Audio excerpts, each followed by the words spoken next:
सध्या महाराष्ट्रात मराठा आरक्षणाचा मुद्दा चांगलाच असतो। आरोग्यमंत्री तानाजी सावंत यांनी एक मोठा निर्णय घेतला, बघूयात।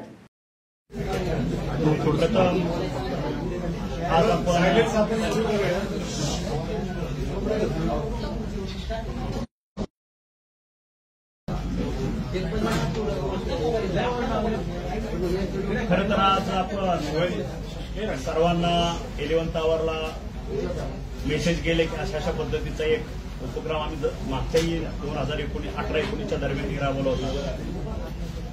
खरं तर ही दुःखद घटना आणि मी मगाशी आपल्याकडे येऊन गेलो, आपल्याला उशीर होतोय, तुमच्या बाकीचाही तुम्हाला कव्हरेज करायचं असतं, तरी सुद्धा आपण या ठिकाणी ज्या पद्धतीचं काम आहे त्याला अनुसरून तुम्ही सगळ्यांनी वाट बघितली, त्याबद्दल मी आपल्याला धन्यवाद देतो आणि उशीर झाल्याबद्दल परत एकदा मी दिलगिरी व्यक्त करतो। तुम्ही बघितलं असेल की गेल्या 2 महिने झालं, 2-3 महिने आरक्षणाच्या बाबतीत वेगवेगळे राजकीय पक्ष वेगवेगळी भूमिका मांडतायत, प्रत्येकजण आपापल्या पद्धतीने चाललेला आहे।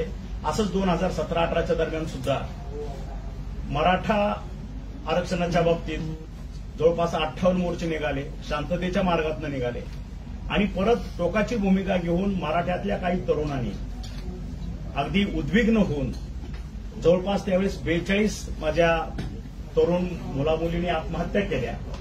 खरं तर हे त्याच्यावरचं सोल्युशन नाही। आपला देश स्वतंत्र होताना सुद्धा महात्मा गांधींनी सुद्धा लढा उभा केला, अहिंसेच्या मार्गातून उभा केला, अनेक आंदोलन केली, मोर्चे केले, उपोषण केली, पण मला वाटतं त्या काळात सुद्धा अशा पद्धतीचं उद्विग्नता आणि इतक्या टोकाची भूमिका घेऊन आत्महत्येचं प्रमाण असं काही झालेलं नाही। पण आता एक आरक्षण एक मुद्दा म्हणजे जगण्यातल्या पूर्ण एवढ्या मोठ्या आयुष्यातला एक भाग म्हणजे आरक्षण आहे। 100% तो काही जगण्याचा मार्ग नव्हे। त्यावेळेसही मी असंच माझ्या तरुण मुलामुलींना मराठ्यांचं आवाहन केलं होतं की आत्महत्या हे ह्याच्यावरचं सोल्युशन नाही, हे आपण सगळ्यांनी मिळून हातात हात घालून मागणी करणं आपलं काम आहे। जोपर्यंत आपलं गोल अचीव्ह होत नाही तोपर्यंत आपण लढत राहणे, संयमानं लढत राहणे, अहिंसेच्या मार्गानं लढत राहणे आणि आपल्या समाजामध्ये जागृती करणे हा त्याच्यातला भाग आहे। पण ज्या पद्धतीचं आजही पुन्हा ह्या मुलामुलींनी जी टोकाची भूमिका घेतली, आत्महत्या केली, खरं तर मला परत एकदा आपल्या माध्यमातून माझ्या संपूर्ण समाजाला सांगायचं आहे, माझ्या छत्रपतींच्या माध्यमातून सगळ्या समाजाला सांगायचं आहे की आज हे 40 पण त्यावेळेचे 40-41 आज हे 35 माझी मुलं गेली, त्या घरातला एक वंशाचा दिवा करता पोरगा 18 ते 22 वर्षाचा 30 वर्षाचा गेल्यानंतर त्या कुटुंबाकडे नंतर कोणी बघतो का? हे होईल, आरक्षण मिळेल, आरक्षण मिळणार नाही, काहीतरी होईल, तडजोड होईल, हा विषय संपून जाईल, पण त्या घरातला दिवा एकदा विझल्यानंतर त्या कुटुंबाची अवस्था काय होते? त्याला एखादी त्याची समजा लग्न झालेलं असेल तर त्याला एखादा लेकरू बाळ असेल तर त्याची अवस्था काय असते? त्या महिलेची अवस्था काय असते? त्याच्या वृद्ध आई बापाची अवस्था काय असते? त्याच्यावरती अवलंबून असणाऱ्या व्यक्तीची अवस्था काय असते? ते घर पुढं अस्तित्व टिकू शकत नाही, ते जगण्यात लायक राहत नाही, ही आतापर्यंतची परिस्थिती आहे। याच्याकडे किती लोकांनी, मराठ्याच्या किती लोकांनी आतापर्यंत जे काही माझे 40 बांधव गेले त्यावेळेस सुद्धा फुल नाही फुलाचे पाकळी कुठेतरी दुःखावर फुंकर घालायचे या माध्यमातून मी पुढे आलो, माझी त्या लोकांना त्यावेळेस मी 1-1 लाखाची मदत केली होती। ते काय आयुष्याला पुरणारी मदत आहे का? कुठंतरी एक सावरायचं, कुठंतरी एक आधार द्यायचा, हा त्याच्यातला एक भाग आहे। आजचा सुद्धा तोच भाग आहे, कुठंतरी सावरायचं आणि आपल्या सगळ्याच्या माध्यमातून कळकळीचे हात जोडून साष्टांग दंडोट घालून माझ्या समाजातल्या तरुण मुलामुलींना, माझ्या समाजातल्या बांधवांना कळकळीचं आवाहन करतोय की हे टोकाची भूमिका नका घेऊ।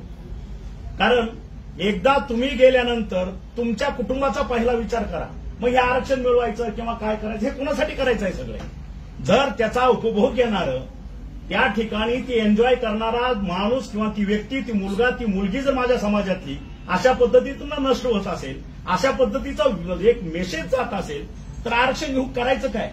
मग हे मिळवतोय कुणासाठी? हा लढा कुणासाठी चाललेला आहे? आणि म्हणून आपल्या सगळ्याच्या माध्यमातून मी माझ्या संपूर्ण मराठा समाजाला परत आवाहन करतोय की टोकाची भूमिका घेऊ नका। शासनाच्या पद्धतीनं काम करतंय, ज्याला कुणाला त्या माध्यमातून वेगवेगळ्या भूमिका मांडायच्या त्या मांडतायत।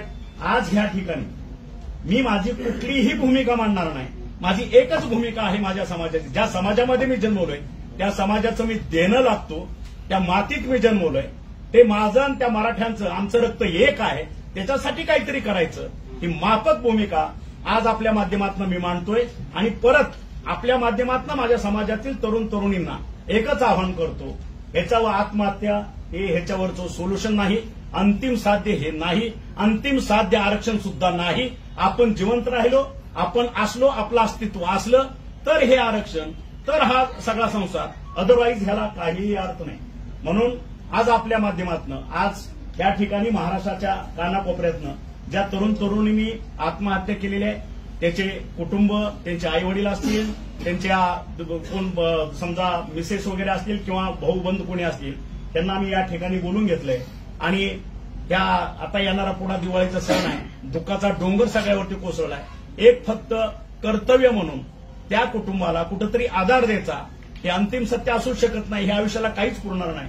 आज आम्ही आमच्या छत्रपतींच्या हस्ते प्रत्येक कुटुंबाला 5-5 लाखाचा निधी हा भैरवनाथ उद्योग समूहाच्या माध्यमातून आम्ही आज त्यांना देतोय. आणि दिवाळीचं सुद्धा जे काय आता सामान असेल, माझ्याबरोबरचे जे काय सहकारी असतील आमच्या मराठा क्रांती मोर्चातील, ते त्यांच्या घरोघरी जाऊन उद्यापासून ते दिवाळीचं सामान, आता दिवाळी तर ते साजरी होऊच शकत नाही, असं दुःखाचा डोंगर कोसळल्यानंतर आपल्याकडे सण अगदी त्यांच्या तोंडचा घास पळाला असेल, त्यांच्या आई वडील अंतरुणाला खेळले असतील, अशा परिस्थितीमध्ये त्या कुटुंबांना सावरण्याचं काम आज मी आपल्या सगळ्यांच्या माध्यमातून करतोय.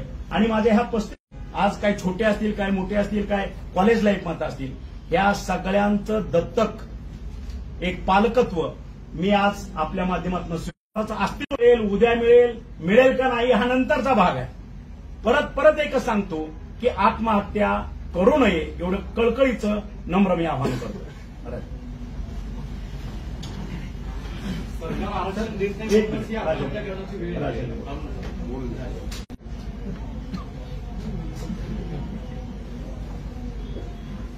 आज सकाळी नामदार डॉक्टर तानाजी सावंत